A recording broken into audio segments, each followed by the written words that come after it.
Ayan si Sol. Winwalk ni Adam dito sa may 9th Street sa may amin subdivision namin kasi doon sa 10th Street puro tae ng mga aso. At least dito nawawalisan nila kasi doon sa may amin ang daming stray dogs.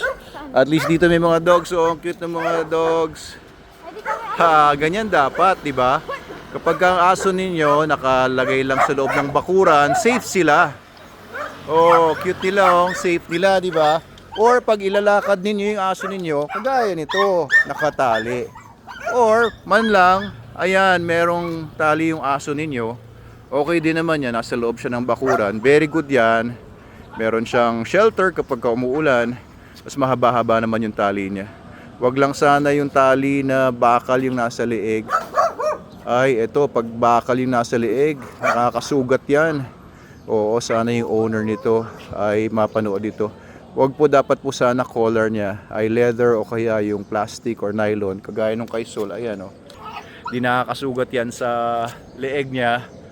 Ganyan dapat. Kung ita-tie out chain nyo yung aso ninyo, okay naman yan ganyan, tie out chain. Kaso, nakakasugat po sa leeg yung ganyan. Oo, kawawa naman yung aso. Solo. Eto. Mahilig makipaglaro ito kapag nasa loob lang siya ng bahay.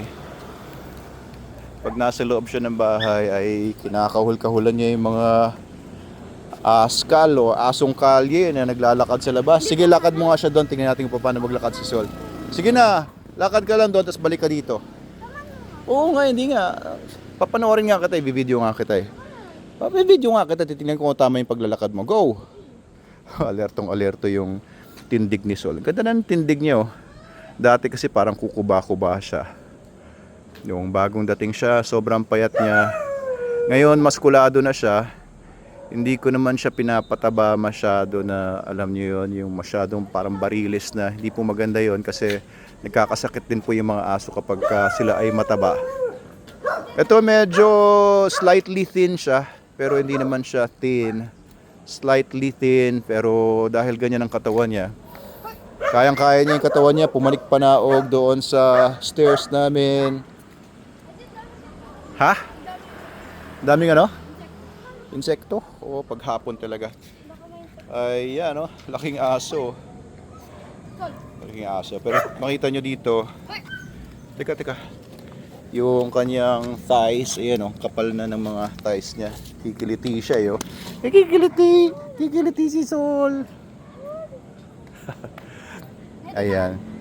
Sige, go. Go. Dali, lakad kayo, lakad. Tingnan natin kung paano maglakad si Sol. Ang bilis maglakad nito. Kahit yung pagpanik-panaog niya sa stairs. Para ang laki-laki niyang aso. Ang laki ng frame niya. Laki ng skeletal frame niya.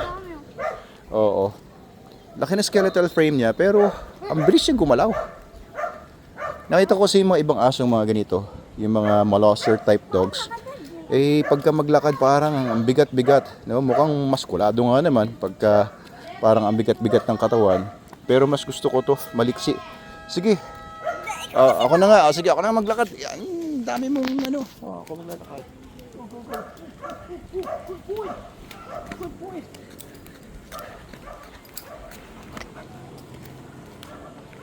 Masyado malapit. Nalayo ko nga para makuha mo yung malaking frame. Hindi tayo makipag sa street nito. So ang maganda sa paglalakad kasi ng dog ay nabubuhay yung senses niya. Ito naman ang video. Doggy. Stray dog. Stray cat. Sige na. Tayo ba dito? Come on, Sol.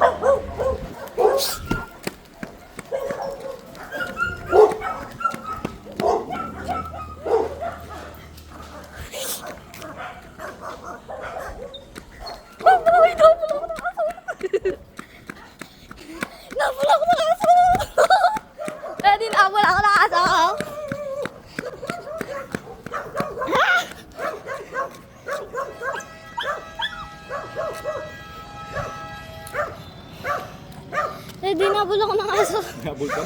Muntik na ako makagat. Muntik ka na makagat. Yan ang problema sa mga stray dogs. Di man lang makatakbo-takbo dahil baka habulin. Ano, Sol? Okay ka lang? May muta ka.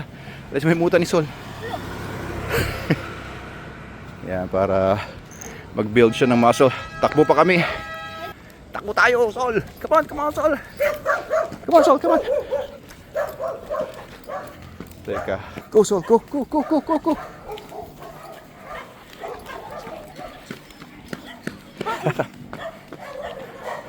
Wala lang sa kanya eh. Kahit mabigat yung katawan niya, wala lang sa kanya yung takbo-takbo. Very athletic.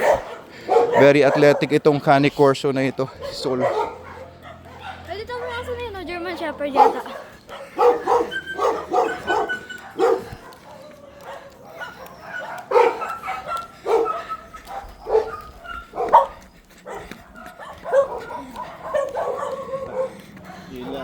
Uy, doon may aso!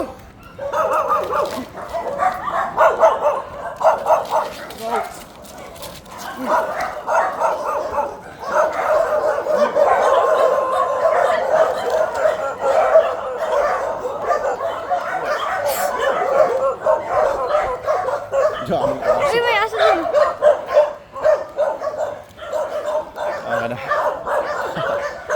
Ilan talaga problema dito sa subdivision namin, and maybe sa subdivision nyo ganito rin ba?